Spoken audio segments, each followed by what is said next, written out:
야훼 앞에 오래 기도하는 동안에 엘리가 그의 입을 주목한즉 한나가 속으로 말하매 입술만 움직이고 음성은 들리지 아니하므로 엘리는 그가 취한 줄로 생각한지라.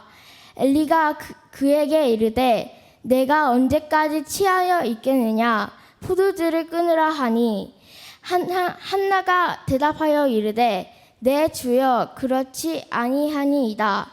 나는 아픈 슬픈 여자라 포도주나 독주를 마는 것이 아니오 야훼 앞에 내 심정을 통한 것뿐이오니 당신의 여종은 악한 여자로 엮이지 마옵소서.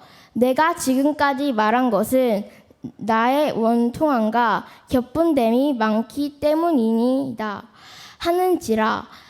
엘리가 대답하여 이르되 평안히 가라. 이스라엘 하나님이 내게 기도하여 구한 것을 허락하시기라 원하노라 하니 이르되 당신의 여종이 당신께 은혜 있기를 원하이다 하고 가서 먹고 얼굴에 다시는 금신 빛이 없더라.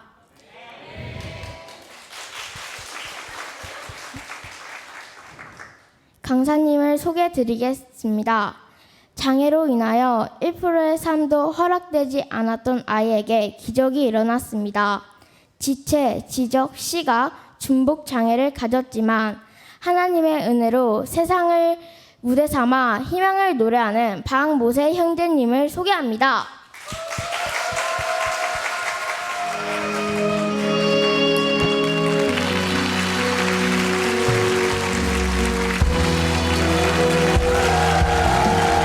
우리 아들은요, 태중에 있을 때 이미 사형 선고를 받았던 아이였어요.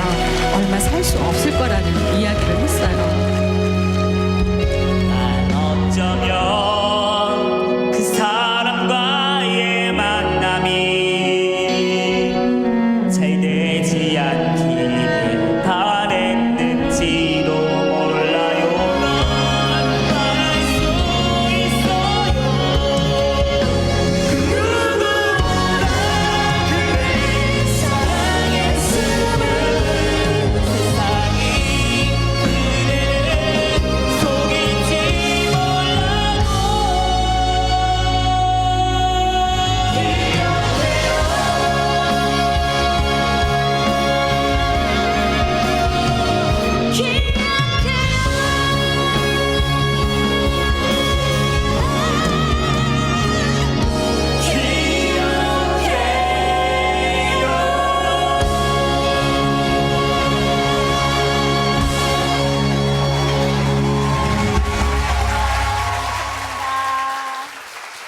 네, 안녕하세요. 반갑습니다. 저는 모세 엄마 조영애 집사입니다.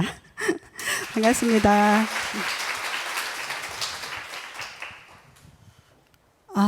오늘 이렇게 유초동부 주간 금요 기도회 전 세대를 아우르는 금요 기도회에 이렇게 부족한 저희를 이곳으로 보내주신 하나님께 먼저 진심으로 감사를 드리고요.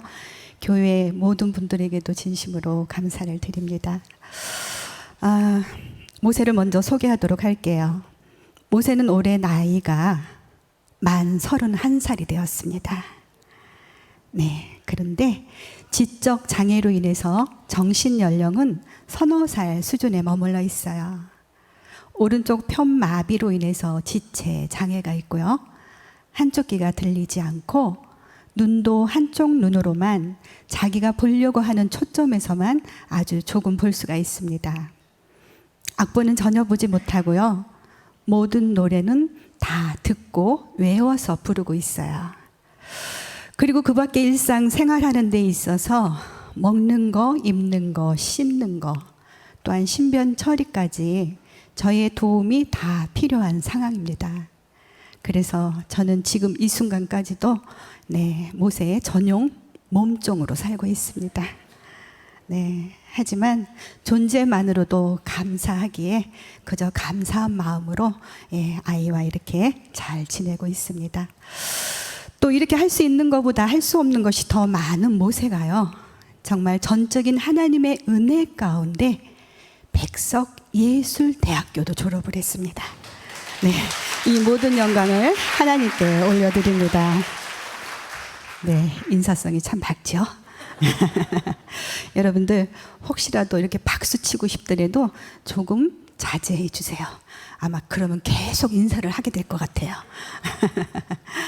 네, 정말 우리에게 있어서 당연한 것은 하나도 없었다. 모든 것이 다 하나님의 은혜다. 제가 그 찬양하면서 정말 눈물이 났습니다. 지금 이 자리에 쓴 것도 모든 것이 다 하나님의 은혜입니다. 그래서 부족한 저희가 오늘 이렇게 이 자리에 와서 저희가 하나님의 받은 그 은혜를 함께 나누려고 하는데요. 부족한 가운데 하나님께서 여러분들에게 위로와 회복과 또 감동과 희망이 전해지는 그런 시간이 되어달라고 기도하면서 섰습니다. 그래서 간증하기 전에 먼저 모세가 하나님의 은혜라는 찬양으로 고백하면서 시작하도록 하겠습니다. 하나님의 은혜 찬양하도록 하겠습니다.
네, 모든 것이 다 하나님의 은혜입니다.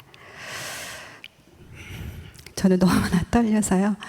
지금 제가 앞을 보고 있기는 하지만 여러분들이 눈에 하나도 안 들어옵니다. 제가 모세한테 그랬어요. 모세야, 너는 찬양할 때 떨리지 않니? 라고 물으니까 하나님이 함께 하시는데 뭐가 떨리냐고 하더라고요. 네, 그래서 그 믿음이 부럽기도 했지만 솔직히 존심도 조금 상하더라고요. 그래서 제가 그랬어요. 너는 배는 게 없어서 그렇다고요. 네, 이렇게 한번 웃고 가는 것도 괜찮죠? 네, 감사합니다. 저는 불교 가정에서 태어났습니다. 그래서 결혼하기 전까지는 하나님을 모르고 살았어요. 저희 친정엄마는 저의 이름을 절에다 올려놓고요. 매번 무슨 날만 되면 저를 데리고 가서 불상 앞에다가 절을 시키곤 하셨습니다. 그런 제가 기독교 집안으로 시집을 오면서 나에게 교회 나가는 거 강요하지 말아달라고 남편을 통해서 시댁에 요청을 했어요. 그런데 얼마 안 가서 저는 제 스스로 교회를 찾게 되었습니다. 그 이유는 바로 저의 시어머님 때문이었어요. 제가 결혼을 하기 전에 결혼을 먼저 한 친구들과 이렇게 모임을 가졌을 때요. 제 친구들이 헤어지는 시간까지 시어머님의 이야기를 하면서 스트레스를 풀어대곤 했습니다. 여기는 제 이야기에 공감하시는 분이 하나도 안 계시네요. 네, 그런 이야기를 듣다가 와서 본 저의 시어머님은 제가 듣던 그런 분이 아니셨어요. 참으로 인자하시고 자상하시고 온유하시고 당신의 입장보다는 상대방의 입장에서 모든 것을 배려해 주시면서 사랑으로 감싸주시던 분이셨습니다. 그리고 언제나 늘 조용히 기도하는 모습을 제가 보게 되었어요. 그런 어머님을 보면서 어머님이 섬기는 그분이 궁금하기도 생각이 들었습니다. 그러던 어느 날 어머니께서 나에게 효도하는 것은 다른 거 다 필요 없다. 그저 예수 잘 섬기면 그것이 곧 나에게 효도하는 것이다 라는 말씀을 하셨어요. 그런데 그 말씀을 듣는 순간 저는 어머님을 기쁘게 해드리고 싶은 마음이 생겼습니다. 그래서 저는 교회를 찾게 되었어요. 처음에 교회에 왔을 땐 말씀도 들어오지 않았고요. 그냥 모든 것이 다 어색했어요. 하지만 저를 사랑해 주시는 그 어머님을 기쁘게 해드리고 싶다는 그 마음은 계속 있어서 제가 교회를 이렇게 드나들었습니다. 그렇게 열심히 어머님을 따라 또 어머님을 기쁘게 해드리기 위해서 교회를 드나들면서 저의 믿음이 조금씩 자라기 시작을 했고요. 첫째로 예쁜 딸을 선물로 주셨어요. 고사리 같은 두 손을 모으고 내 동생 살려달라고 흐느끼며 울던 그 아이는 어느새 한 아이의 엄마가 되었습니다. 그래서 지금은 정말 저의 든든한 기도의 동력자가 되어주고 있어요. 둘째 아이 모세를 가졌을 때는 제가 묻지도 않았는데 의사분께서 아들이라고 일러주시더라고요. 근데 그 아들이란 말이 왜 또 저를 그렇게 미소 짓게 만드는지요. 그래서 정말 저의 입가에서는 미소가 떠날 줄 몰랐습니다. 하지만 그 기쁨도 잠시였어요. 얼마 안 가서 정말 저희 부부가 감당하기에는 너무나도 큰 시련이 기다리고 있었습니다. 임신 4개월 말경에 초음파 검진을 통해서 아이의 머리 뒤쪽 부분에 뼈가 형성이 되지 않아 탁구공만하게 구멍이 생겼는데요. 지금도 그 구멍이 뒤에 그대로 있습니다. 그 구멍으로 안에 들어 있어야 할 뇌가 밖으로 다 흘러나와서 아기가 살 수 없다는 진단을 받게 되었어요. 저는 정말 큰 충격을 받았습니다. 저희 시어머니께서는 목사님께 신방을 요청했고요. 저희 가족 모두는 그 보이지 않는 생명이 가여워서 눈물로 기도하며 예배를 드렸습니다. 그리고 오진일 가능성을 염두에 두고 한 주간 동안 기도하고 가서 다시 재검진을 받기로 했는데요. 그때 저는 처음으로 하나님 앞에 무릎을 꿇었습니다.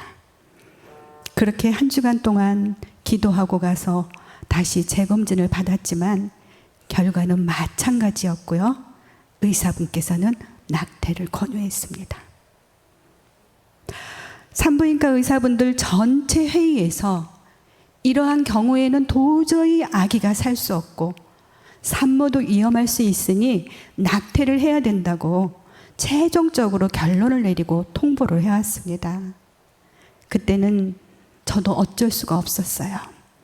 그래서 낙태 수술 날짜를 잡고 병원에 입원을 했습니다. 환자복을 갈아입고 수술을 대기하고 있을 때 목사님께서 위로차 신방을 오셨어요. 그리고 우리가 함께 읽은 본문 말씀 사무엘상 1장 12절에서 18절 말씀 한나의 기도라는 제목으로 예배를 드렸습니다. 그 하반절 내용에 보면 그랬잖아요. 엘리가 대답하여 이르되 평안히 가라. 이스라엘의 하나님이 내가 기도하여 구한 것을 허락하시기를 원하노라 하니 이르되 당신의 요종이 당신께 은혜 있기를 원하나이다 하고 가서 먹고 얼굴에 나시는 근심빛이 없더라. 성경 말씀을 알지도 못했던 제가 그 말씀을 받는 순간 마음에 평안이 찾아왔습니다. 그리고 한 번도 느끼지 못했던 아이의 미세한 태동을 느끼게 되었어요. 그 순간 인위적으로 이 생명을 해야지 말아야 되겠다는 마음과 함께 낙태 수술을 포기하게 되었습니다. 이렇게 해서 입원과 퇴원을 반복하면서 10개월을 채워서 1992년 8월 4일 제왕절개 수술을 통해서 아이는 세상에 오게 되었어요. 아이를 안고 신생아실로 향하던 간호사분께서 다급한 목소리로 저희 보호자를 찾아 남편이 신생아실 앞으로 달려갔는데요. 그곳으로 많은 구경꾼들이 모여들기 시작했답니다. 참으로 머리만한 내가 내막에 쌓인 채로 밖으로 흘러나와 있었습니다.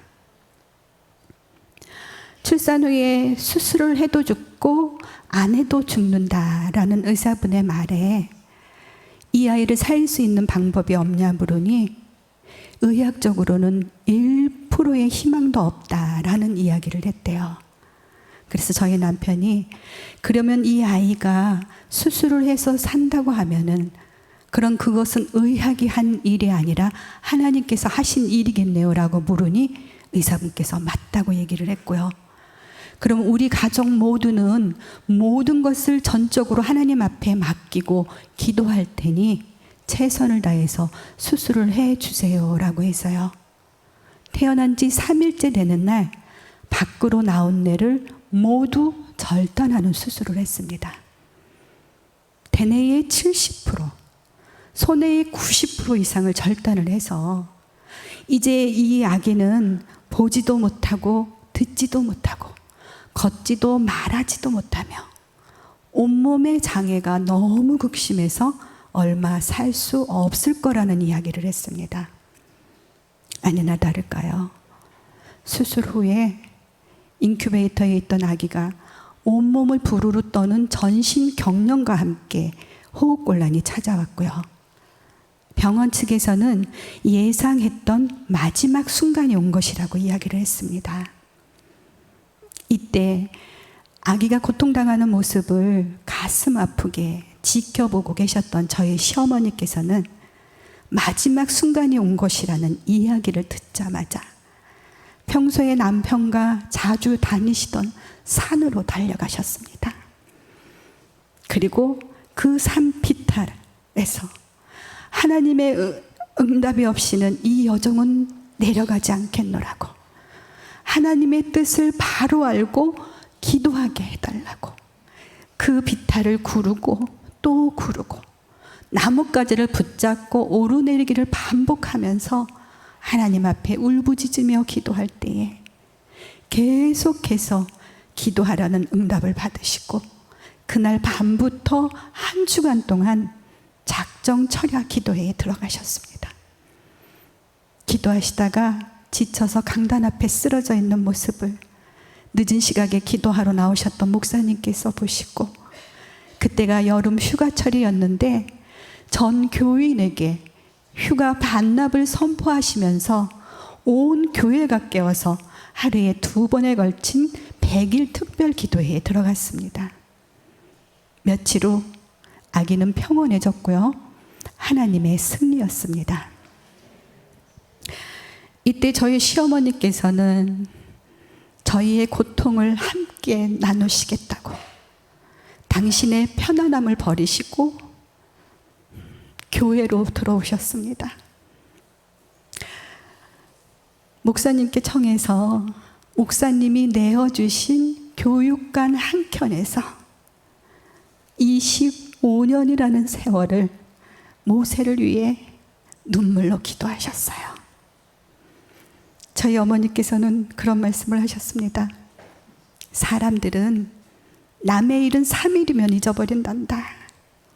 내가 이곳에서 왔다 갔다 해야 다른 사람들이 나를 보고 한 번이라도 더 모세를 기억하고 기도해 줄 게 아니냐라고 하시면서 그 교육관 한켠에서 25년이라는 세월을 눈물로 기도하셨어요. 저희 어머님의 연세가 올해 98세가 되셨습니다. 지금도 생존해 계시고요. 저희가 이렇게 일정 있을 때 어머니께 말씀을 드리면 언제나 하나님의 영광만 드러날 수 있도록 늘 기도하면서 찬양해라 라고 하시면서 지금도 존재만으로도 저의 든든한 기도의 어머니로 계십니다. 그런 어머님의 눈물 어린 기도와 또 지금까지도 잊지 않고 기도해주고 계시는 많은 분들이 계시기 때문에 오늘 이렇게 저희는 보시다시피 부족한 모습이지만 하나님의 선한 도구로 쓰임받고 있다고 저는 말씀드리고 싶습니다. 참 많이 힘들었습니다. 힘들지 않았다면 거짓말이겠죠. 믿음이 약할 때 주님은 안 계신다고 그랬는데 그 주님은 항상 저의 등 뒤에 계셨더라고요. 지금도 우리 눈에는 보이지 않지만 여러분의 등 뒤에서 우리가 힘들어 주저앉고 싶을 때마다 새 힘으로 일으켜 세워주고 계시는 그분, 나의 등 뒤에서 라는 찬양을 하려고 합니다. 그 주님을 우리 함께 박수치면서 찬양해도 좋을 것 같습니다. 나의 등 뒤에서 찬양하도록 하겠습니다.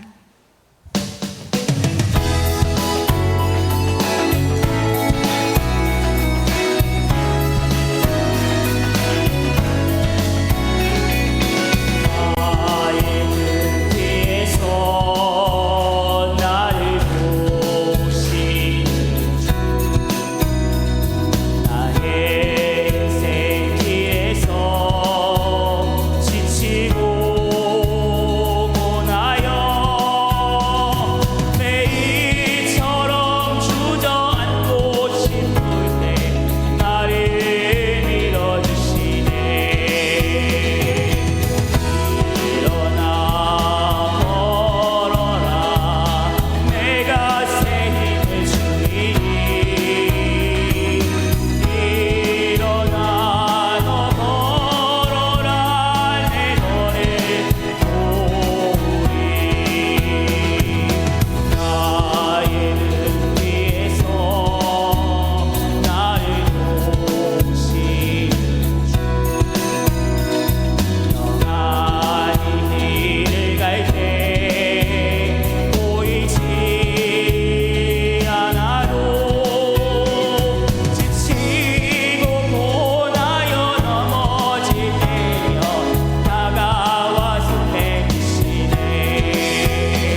네, 성파 순복음교회 화이팅입니다.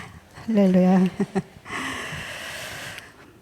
몸무게가 미달이라는 이유로 퇴원이 안 된다는 것을요, 퇴원 후에 아기에게 일어나는 일은 어떠한 것도 병원 측에 책임을 묻지 않겠다는 각서를 쓰고서 아이를 강제로 퇴원을 시켰습니다. 33일 만에 가족의 품으로 돌아온 아이는 정말 너무나도 비참한 모습이었어요. 머리는 찌그러진 냄비 모양이었고요. 몸은 뼈에 가죽만 비비 틀어져서 꽈배기처럼 꼬여 있었습니다. 정말 눈 뜨고 보기 힘들 정도의 모습이었어요. 지금 살아서 숨을 쉬고 있다는 그 자체가 바로 기적이었습니다. 우유 한 모금을 제대로 삼키지를 못했어요. 아기는 눈만 뜨면 울어댔습니다. 그런데 그 우는 아기의 입에서는 울음소리조차 나오질 않았어요. 낮에 저 혼자 집에 있을 때 잠든 아기를 보면서 정말 이 아기가 못 듣나 하는 생각에 아기의 이름을 마구 목 놓아 불러보았습니다. 그리고 방문도 3개 닫아도 보았어요. 혹시나 싶어서 현관문을 발로 뻥뻥 차보기도 했지만 아기는 정말 아무런 반응도 보이질 않았습니다. 그렇게 아무런 반응도 없는 아기를 보면서 저는 기도했어요. 어떤 모습이라도 좋으니 그저 살아서 내 곁에만 있어 달라는 간절한 마음으로 기도하면서 사랑을 다해서 아기를 보살펴 주었습니다. 그런데 아기에게 뇌를 잘라낸 합병증으로 인해서 뇌수종이 찾아왔고요. 그로 인해서 뇌출혈을 일으켰습니다. 숨이 끊어졌다는 의사분의 말에 저는 정신을 잃었고요. 아기는 1분 간격으로 숨이 끊어졌다 붙었다를 반복을 했습니다. 응급으로 뇌출혈 수술을 받았습니다. 중환자실에 있는 아기를 보러 갔어요. 피투성이가 된 모습으로 산소 호흡기를 의존한 채 고통스러워 신음하고 있는 아기의 모습을 보면서 내가 그 고통을 대신 해줄 수 없다는 것, 사람은 달라고 한 것이 꼭 나의 욕심인 것만 같아서 아기에게 너무나도 미안했어요. 그래서 중환자실이 떠나가라고 통곡하며 울어댔습니다. 그때 옆에서 조용히 기도하고 계셨던 저희 시어머니께서 하나님의 선한 뜻이 분명히 있을 거다, 우리 믿고 기도하자라고 해서 저는 어머님을 따라 하나님의 선한 뜻을 쫓아 기도하기 시작을 했습니다. 그리고 저희는 아기에게 최선을 다하기 위해서 뇌수종의 전문 병원을 수소문하기 시작했어요. 그런데 돌아오는 대답은 모두가 다 뇌를 잘라냈다는 이유로 거절을 하는 것이었어요. 그래서 그 문제를 놓고 또 기도하기 시작을 했는데요. 하나님의 응답하심으로 한 달 만에 지금의 서울 성모병원으로 아기를 옮길 수 있게 되었습니다. 그때 당시에 뇌수종 수술을 성공적으로 마치신 박사님을 만나게 되었고요.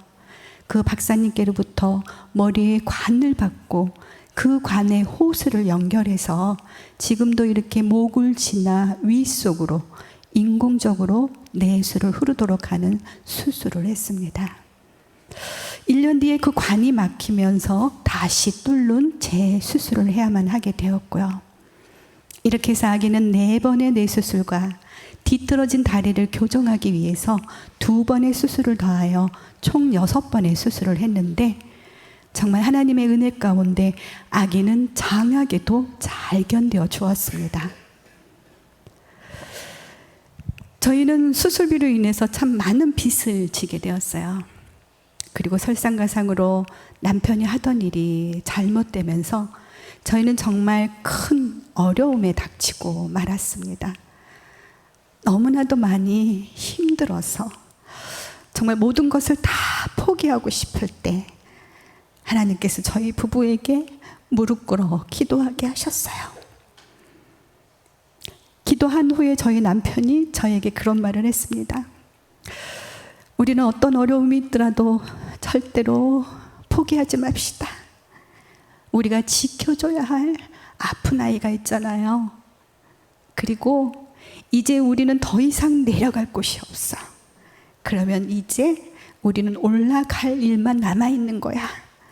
우리 조금만 더 힘내서 위로 올라갑시다 라는 말을 했어요. 그때 저는 정말 하나님께 감사했습니다. 그리고 그런 남편에게 너무나도 고마웠어요. 그래서 그 남편에게 저도 조금이나마 힘이 되어주고 싶었습니다. 그래서 아이를 데리고 할 수 있는 일을 찾아서 하기 시작을 했어요. 목욕탕 청소, 우유 배달, 커피 자판기, 음료수 자판기 관리 등등 여러 가지 일을 정말 열심히 했어요. 그런데 생활은 나아지지가 않더라고요. 목욕탕에서 한 날 청소를 하던 날이었습니다.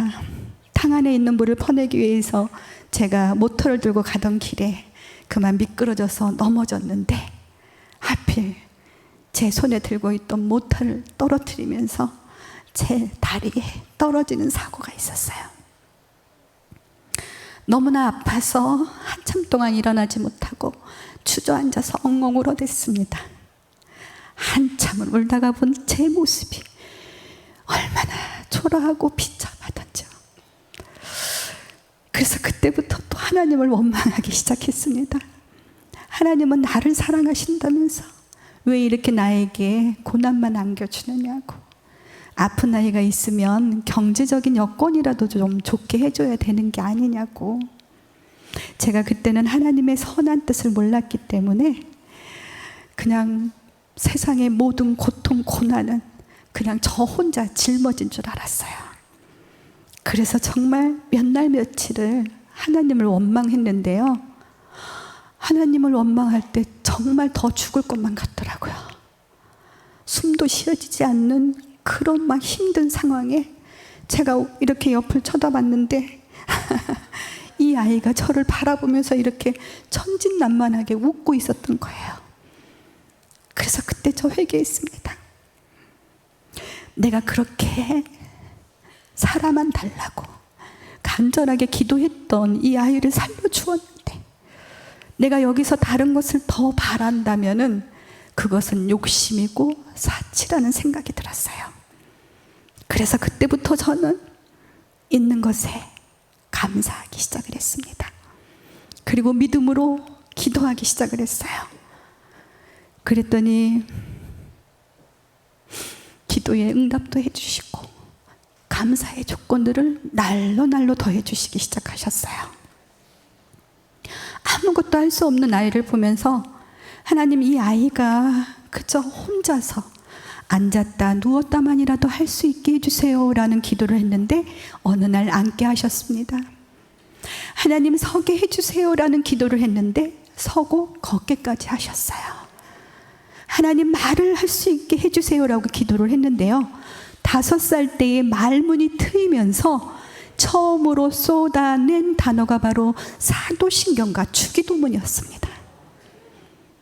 아픈 아이를 데리고 제가 할 수 있는 일은 기도생활, 예배생활이었어요. 그때에 듣지 못한다고 했던 아이의 한쪽 귀를 열어주셨고요, 암기할 수 있는 재능까지 허락해 주셨던 거였어요. 그래서 이 아이가 말문이 트였을 때에 자기의 신앙을 고백이라도 하듯이 사도신경과 주기도문을 줄줄이 쏟아내서 함께 예배드렸던 사람들을 놀라게 했고요, 하나님께서는 영광을 받으셨습니다. 그때부터 이 아이는 각종 모든 소리를 다 따라하기 시작을 했어요.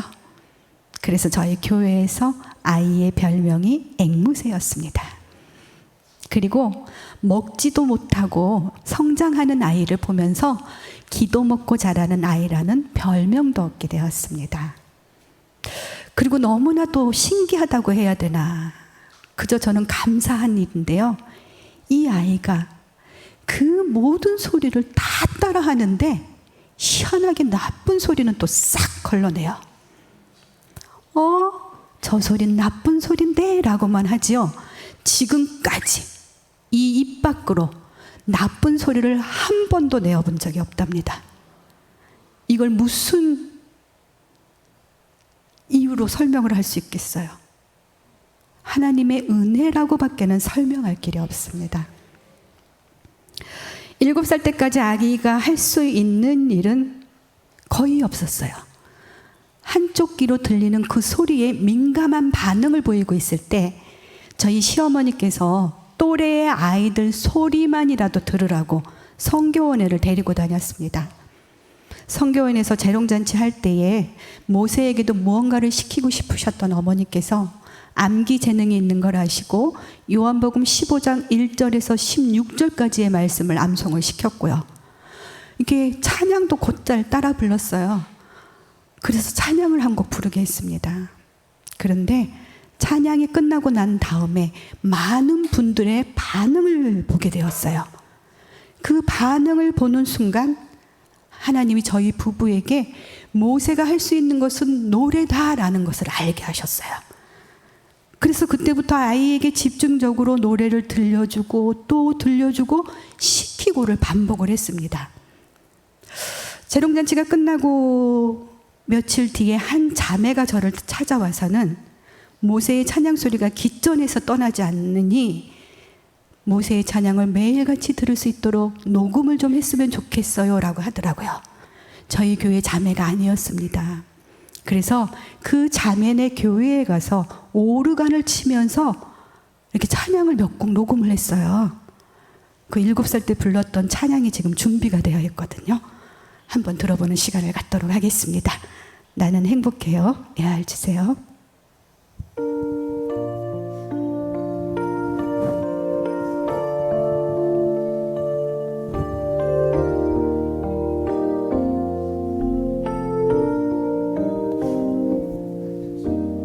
주님 한 분밖에는 아는 사람 없어요. 가슴 깊이 숨어 있는 주를 사랑하는 마음. 주님 한 분밖에는 기억하지 못해요. 처음 주를 만난 그날 울며 고백하던 날 나는 행복해요. 제사 받았으니 아버지 부단에서 떠나 살기 싫어요. 나는 행복해요. 사랑이 샘솟으니 이 세상 무엇이든 채우고 더 남아요. 아멘. 나는 행복해요. 제사함 받았으니 주님 한 분밖에는 아는 사람 없어요. 우리 모두의 고백이 되었으면 좋겠습니다. 이때 이 아이는 따라만 하던 그 입으로 이런 고백을 했습니다. 자기 자신은 하나님을 찬양하는 것이 자기의 삶이라고요. 이 소리를 듣던 저희 시어머니께서 저에게 기도의 제목을 주셨어요. 모세가 세상을 무대 삼아 하나님을 찬양하는 사람이 되게 해달라고. 그래서 저는 그 기도를 했습니다. 그랬더니 정말 하나님께서 모세의 순수한 그 고백을 들으시고요. 정말 하나님의 때에 하나님께서 가장 좋은 방법을 통해서 아이를 세상 속에 알려주셨어요. 벌써 10년이 됐네요. 2013년도 1월 29일 평창 동계 스페셜 올림픽 개막식에서 생방송으로 애국가를 부르게 하고서 하나님께서는 영광을 받으셨습니다. 그리고 많은 사람들은 희망을 노래하는 기적의 청년이라는 타이틀을 주면서 힘찬 격려와 함께 응원의 박수를 보내주었어요. 그래서 그때 이 아이는 각종 언론, 방송, 휴먼 다큐 등 스타킹에도 출연을 하게 되었고요. 실시간 검색어에 화제의 인물 1위에도 오르게 되었습니다. 그리고 먹고 살기 힘들어서 국내 여행조차도 생각하지 못하고 살던 저를요, 하나님께서 미국을 보내주셨어요. 미국에서 장애 선교를 하고 계셨던 선교사님께서 우간다에다가 장애인 학교를 건립하기 위해 기도하고 계시던 중에 모세의 소식을 접하고 나서 모세와 함께 이 일을 하면 정말 은혜스러운 일들이 일어날 것 같다라고 하시면서 당시를 후원하신 권사님께 말씀을 드렸더니 그 권사님께서 그냥 모세 이야기를 듣자마자 $10,000를 후원하시는 바람에 저희가 초청이 되어서요, 2달여 동안 미국 12개주를 다니면서 하나님을 찬양을 했습니다. 이 아이를 데리고 제가 미국 12개주를 다닌다는 것이 또 결코 쉽지만은 않은 일이었어요. 저는 시차 적응도 어려웠고요. 음식도 맞질 않았고요. 그래서 정말 힘이 많이 들었습니다. 그래서 한날 제가 모세한테 그랬어요. 엄마는 너무나도 감사하지만 집에 빨리 돌아가고 싶다. 그랬더니 글쎄 저보고 혼자 가라고 하더라고요. 선교사님이 너는 왜 안 가게? 그랬더니 자기는 미국 체질이나 뭐 어쨌거나. 네, 모세는 정말 날개를 단 듯 정말 기뻐하고 행복했어요. 저희가 미국에 가자마자 하루가 멀다 하고 찬양을 했습니다. 하루에 1부, 2부, 3부까지 찬양을 했어요. 그랬더니 이 아이는 미국이라는 곳은 찬양하는 곳인 줄 알았던 거예요. 그래서 자기는 여기서 찬양할 테니 엄마 혼자 가라. 그래가지고 처음에 데리고 오는데 애 좀 먹었던 그런 에피소드가 있었습니다. 그리고 이렇게 연약한 몸을 가지고 그 먼 곳까지 와서 희망을 노래해줘 고맙다면서 플러튼 시장님으로부터 명예 시민 증서까지 받는 영광 또한 누리게 하셨어요. 그리고 그해 10월에 저희는 또다시 미국 샌프란시스코와 시애틀, 캐나다, 밴쿠버를 가게 되었고요. 그곳에서 장애 사역을 하시는 선교사님들과 또 장애아를 키우면서 힘들고 지치신 부모님과 또 그의 가족들에게 하나님의 사랑으로 서로 위로하고 격려하고 회복하게 하셨습니다. 그리고 그 다음 해에 세계 장애인의 날 기념식이 또 뉴욕에서 있었는데요. 저희를 또다시 그곳으로 보내주셨고 UN 본부에서 모세의 입을 통해 하나님은 찬양으로 영광을 받으시고 모세는 많은 분들의 기립박수를 받으면서 승리하며 돌아오게 하셨습니다. 그리고 하나님께서 이렇게 일하시기 시작하시더니 이번에는 또 공영방송을 예비해 두셨더라고요. 보셨는지 모르겠습니다. 노래가 좋아. 네, 최초 4연승 명예 졸업을 하게 되었어요. 그저 좋은 추억 하나 만들자 하고 나갔던 프로였는데 그렇게 4연승 명예 졸업을 하면서 저희는 정말 놀라울 정도로 초청이 쇄도하기 시작을 했습니다. 그래서요, 저희는 지금 전국을 누비면서 오늘 이 자리까지 오게 되었습니다. 저희가 지방을 참 많이 갑니다. 지방에 가다가 이렇게 휴게소에 들르면 많은 분들이 알아보시고 이런 모습으로 가니까 어디 연주하러 가나 봐요 라고 물어요. 그럼 모세가 교회 가는 길에는 하나님 찬양하러 가요 라고 하고요. 돌아오는 길에는 교회에서 하나님 찬양하고 와요 라면서 이렇게 모세의 입을 통해 하나님을 증거하게 하고 계십니다. 의학적으로는 보지도 못하고 듣지도 걷지도 말하지도 못하며 온몸의 장애가 너무 극심해서 얼마 살 수 없을 거라던 의료진들의 말을 모두 뒤집고요. 비록 많은 부분들이 부족하고 연약하지만 이 아이의 입을 열어주셨고 또 그 말하는 입으로 하나님을 찬양하는 걸작품으로 만들어 주셨습니다. 그리고 또 잘린 뇌도 다시 자라게 하셨어요. 그래서 60%까지 채워진 상황입니다. 저희가 하나님 앉게 해주세요, 서게 해주세요, 걷게 해주세요 라고 기도했을 때 이 아이가 앉고 서고 걷고 말하게 된 것이 그 뇌가 채워지면서 가능해졌던 일이었습니다. 이렇듯 사람이 아무것도 할 수 없을 때에 하나님께서는 은혜를 베풀어 주셨습니다. 모세에게만 일어난 기적인가요? 네, 그렇지 않습니다. 우리가 함께하는 이 시간, 아무렇지도 않은 것 같은 이 평범한 일상일 것만 같은 이 시간도 하나님이 우리에게 허락하신 기적이라는 사실이에요.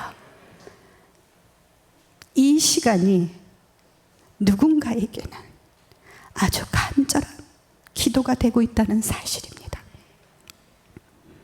우리가 상황은 다르겠지만 모두에게 어려움과 아픔은 있다고 생각을 합니다. 아무리 힘들고 어려움이 있더라도 절대로 포기하지 않으셨으면 좋겠습니다. 그런 것 같아요. 사람이 10개 중에 9개를 가지고 있으면서도 4개 없는 그 한 가지 때문에 힘들어하고 계신 분들이 참 많이들 계시더라고요. 여기는 없을 거라고 믿습니다. 혹이라도 그런 분들이 계신다면 오늘 이 시간부터 없는 것에 불평하기보다는 있는 것에 감사하셨으면 좋겠습니다. 그래서 고난이 기쁨이 되고 절망이 희망이 되고 하나님의 때에 하나님께서 베풀어 주시는 그 은혜로 말미암아 축복을 누리시는 여러분들이 다 되시기를 소망합니다. 행복은 나에게 있는 것이더라고요. 제가 생각을 바꿨더니요. 다른 사람들은 돈 주고 와서 목욕을 하는데 저는 돈을 벌면서 매일같이 사우나를 하고 있더라고요. 네, 여러분들도 생각을 바꾸셔서 날마다 행복하셨으면 좋겠습니다. 그리고 어떤 어려움이 있더라도요, 끝까지 기도로 승리하시기를 간절히 소망합니다. 부족한 저희의 간증을 들어주셔서 너무 감사를 드리고요.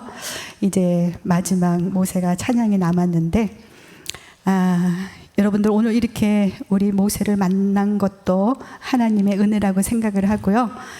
여러분들이 기도하시다가 모세를 위해 건강을 위해 한 번만이라도 기도해 주셨으면 좋겠습니다. 그러면 그 기도에 힘입어서 하나님이 부르시는 곳 어디든지 달려가서 하나님의 행하신 일을 하나님을 찬양하는 데에 큰 힘이 될 거라고 생각을 합니다. 모세는 여러 장르의 노래를 다 잘해요. 아주 뽕짝도 얼마나 잘하는지 몰라요. 네, 그래서 저희가요 교회를 2번, 3번 간 데 있어요. 그때 와서 뽕짝 좀 해달라고.